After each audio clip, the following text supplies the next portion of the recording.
Ya, Masya Allah, kembali lagi di Cahaya Hati Indonesia Ramadan. Dan Alhamdulillahirrahmanirrahim, terima kasih atas pertanyaan yang sudah masuk. Dan insya Allah nanti akan dijawab oleh guru-guru kita. Baik, ini kalau jam segini Kiai udah pada nyari takjil biasanya nih ya. Udah tambah lapar pastinya ya. Sabar, insya Allah ada keberkahan ya saat lagi ya. Baik, kita akan sikapi pertanyaan yang pertama. Ini insya Allah pertanyaan ini untuk guru kita Al-Ustadz Abdul Syukur. Mohon izin Ali bacain dulu ya. Ini dari @marlina_0889 itulah. Sekarang selalu ada QQ-nya ya di belakangnya ya. Baik, ketika berpuasa saya selalu mengisi waktu luang dengan bermain sosial media untuk menunggu waktu berbuka katanya ya. Dan tidak sengaja melihat iklan atau postingan yang menggoda iman. Apakah itu langsung menurunkan tingkat puasa dan keimanan saya? Jadi lagi main sosial media atau gadget gitu mungkin ya. Nah loh ada yang muncul gitu dan itu mungkin gimana nih Kiai? Baik, Bismillahirrahmanirrahim. Sebelum jawab itu, kan kita udah tahu sebelumnya. Namanya di sosial media ada yang begituan. Iya. Nah, makanya ini jangan kita bilang nggak sengajanya tapi diniatin. Artinya seandainya betul-betul tidak sengaja. Seandainya betul-betul tidak sengaja, hendaknya kita segera meninggalkannya. Tapi kalau kita sudah tahu bermain di sosial media, kemudian pasti akan ketemu sama yang begitu, lebih baik tinggalkan. Ya, kan kalau kita mainnya dengan tukang minyak wangi, ketemu sama yang wangi. Ya, artinya apa? Ini kita berusaha, namanya puasa bersabar diri. Bukan tidak boleh bersosial media, boleh, tapi berusaha yang terbaik. Andai menemukan sesuatu yang tidak baik buat kita, segera tinggalkan. Segera tinggalkan dan untuk lain kali hati-hati. Terus apakah ini menurunkan iman? Al iman yazid wa yankus. Yazid bil ta'ah wa yankus bil maksiyah. Iman itu naik dengan ketaatan dan dia turun karena kemaksiatan. Maka kita tinggal ngukur, itu kita bermaksiat apa enggak di situ. Begitu Bang Ali. Iya baik, memang ini kita nggak bisa hindarkan diri kita dari media sosial saat ini ya. Kadang-kadang begitu melek aja udah megang handphone, media sosial yang kita buka. Dan mungkin sekarang ini hal-hal yang kira-kira membuat bisa kelihatan kayak gitu langsung dihilangin aja kali mungkin sekarang ya guru ya. Baik, jamaah yang dimuliakan Allah Subhanahu wa taala, kita masuk ke dalam pertanyaan kedua untuk Ustadz Solmed. Mohon izin Ustadz. Masya Allah. Ini dari @Duratul_Nabila. Ya, pertanyaannya, bagaimana hukumnya ketika orang tua menyerahkan sepenuhnya pendidikan agamanya kepada anaknya, kepada orang lain, seperti guru. Jadi kita nitipin gitu guru. Ini gimana hukumnya guru? Silakan. Baik, Bismillahirrahmanirrahim. Kewajiban orang tua mendidik, baik mendidik secara langsung maupun mendidik lewat orang lain. Intinya nih anak bagaimana bisa terdidik menjadi anak yang bukan hanya cerdas dalam urusan dunia, tapi juga cerdas dalam urusan agama. Nah, persoalannya sekarang tidak semua orang tua punya waktu. Yang punya ilmu saja, kiai, ustadz, guru-guru, ilmunya luar biasa. Tapi kadang-kadang tidak punya waktu untuk bisa mengajarkan dan mendidik anaknya. Malah kadang kita lebih sering mengajar untuk orang lain daripada mengajar untuk anak kita misalnya. Padahal kita punya ilmu. Apalagi yang sama sekali udah nggak punya waktu, nggak punya ilmu lagi.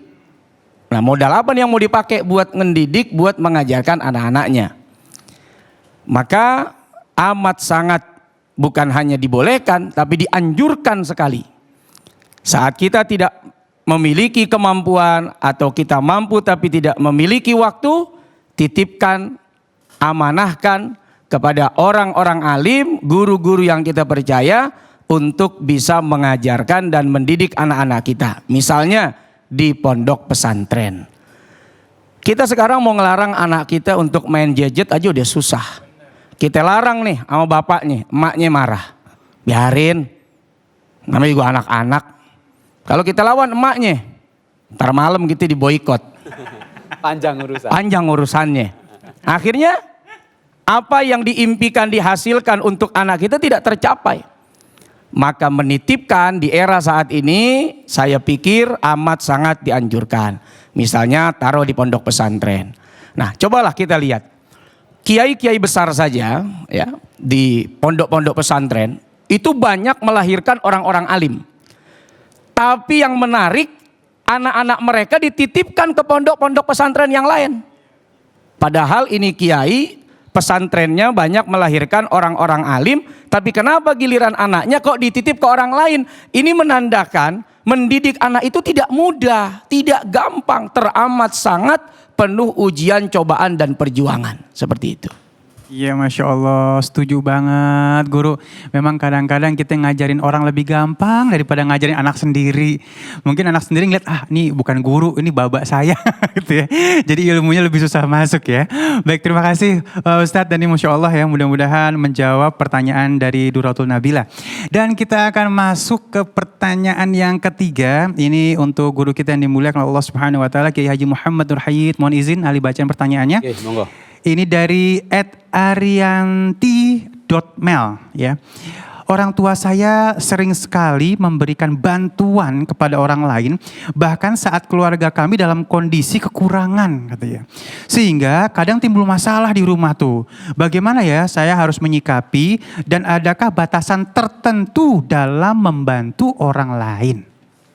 Ya, baik. Assalamualaikum warahmatullahi wabarakatuh, Arianti dan para pemirsa iNews-nya dirahmati Allah. Ini pertanyaan tidak hanya di acara ini, saya kira di banyak acara muncul pertanyaan yang sama. Apakah kasusnya seorang anak lebih suka sodakoh tapi orang tuanya dibiarin, atau orang tua yang sodakoh pada orang lain, anaknya dan keluarganya dibiarin? Nah, ini konteks dari Arianti, anaknya yang dibiarin. Bagaimana menurut Islam? Allah sudah memberikan tuntunan dalam Al-Quran. Sodako terbaik ya itu diberikan pada akriba. Ya, akriba itu adalah orang-orang dekat dulu.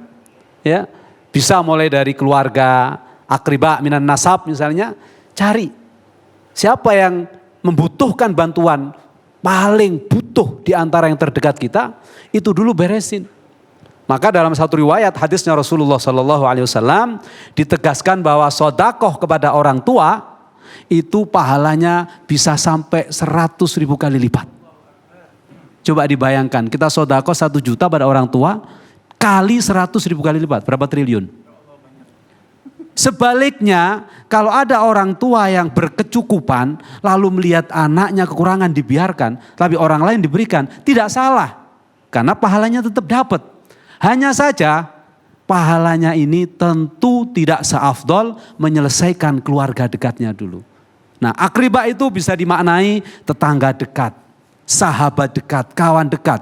Maka kalau kita mau sedekah, pastikan akriba ini selesai dulu. Ya, kalau akriba sudah selesai, kita kembangkan ke yang lebih luas. Nah, yang lebih baik, yang dekat diberesin, yang panjang, yang jauh, yang kita tidak kenal juga diberesin. Itu baru benar. Tapi kalau anak dibiarin, tetangga dibiarin, ponaan dibiarin, sementara orang lain itu justru diopenin, ini pasti jadi masalah. Padahal Islam paling benci ketika ada orang yang menimbulkan masalah. Ya, semoga dengan acara ini dan ditonton, akhirnya orang tuanya sadar dan sedekah diberikan kepada orang-orang yang membutuhkan dari keluarga dekatnya terlebih dahulu. Barakallahu lana wa lakum insyaallah. Masya Allah, terima kasih ilmunya guru, Masya Allah ya. Dan kita akan masuk ke dalam pertanyaan yang ketiga, ini gak jauh-jauh nih, keempat ya. Yang mau nanya dari grup siapa nih Bang? The Sultan. Namanya Abang The Sultan? Bukan. Oh bukan. Apa Bang namanya Bang? Assalamualaikum warahmatullahi wabarakatuh. Waalaikumsalam warahmatullahi wabarakatuh. Perkenalkan, nama saya Mujahidin. Mujahidin The Sultan berarti The ya? Sultan. Iya. Baik, silakan. Baik, saya mau bertanya nih kepada Habib nih. Habib Syekh Ahmad Al-Misri. Iya. Masya Allah. Iya. Namanya indah sekali. Iya. Pertanyaannya, bagaimana cara memastikan kegiatan atau paham yang ada di masyarakat itu bukan bid'ah atau kesyirikan? Bagaimana tuh, Bib? Masih ke situ lagi nih ya. Yang bisa mengukur bid'ah itu hasanah atau dolalah adalah ahlinya. Dan ahlinya adalah para ulama. Allah menegaskan dalam Al-Quran, Fas'alu ahla dzikri in kuntum la ta'lamun. Bertanyalah kepada ahlinya jika kamu tidak tahu. Dalam hadis Sahih Muslim dan riwayat dalam Sahih Bukhari, Idza wussidal amru ila ghairi ahli fantadhiris sa'ah. Kalau sebuah urusan itu diserahkan kepada orang yang bukan ahlinya, maka tunggulah kehancurannya. Ya, atau tunggulah kehancuran atau hari kiamat, sebagaimana dalam riwayat yang menjelaskan. Maka kalau kita perhatikan dari mana ini kegiatan ini bid'ah dhalalah atau bid'ah hasanah, ini sesat atau tidak, yang tahu adalah para ulama. Maka Islam menekankan kepada kita, kita harus bertanya kepada ulamanya. Kita harus bertanya kepada ahlinya. Contohnya, hadis riwayat Bukhari Muslim dari Abi Sa'id Al-Khudri, orang yang telah membunuh 99 orang. Dia bertanya kepada orang ahli ibadah. Lalu dia bilang tidak ada taubat. Akhirnya dibunuh jadi 100. Lalu dia bertanya, an a'lami ahli al-ard fadulla ala alim. Lalu tunjukkan kepada seorang ulama. Lalu dia bilang, siapa yang bilang tidak ada taubat? Ada taubat, tapi tinggalkan negerimu karena negerimu ardusu, negeri yang buruk, pergi ke negeri yang baik. Maka coba perhatikan antara para orang ahli ibadah yang rajin ibadah, cuma hanya sholat, zikir dan seterusnya, dengan orang yang alim. Maka tingkatannya lebih tinggi. Maka harus kita bertanya kepada ahlinya. Kalau antum sakit perut yang gak kemungkinan ke ustadz, pasti ke dokter dulu. Maka kita harus ke ahli, mereka yang akan menentukan ini sesat atau bukan. Semoga Allah selamatkan kita semuanya. Amin ya rabbal alamin. Masya Allah, cukup ya Bang. Alhamdulillah cukup. Alhamdulillah, mudah-mudahan majelis kita semuanya majelis yang baik ya Bang ya. Baik jamaah yang dimuliakan Allah Subhanahu wa Ta'ala, saat lagi kita akan berdoa bersama. Jadi jangan kemana-mana, tetap bersama kami di Cahaya Hati Indonesia Ramadan.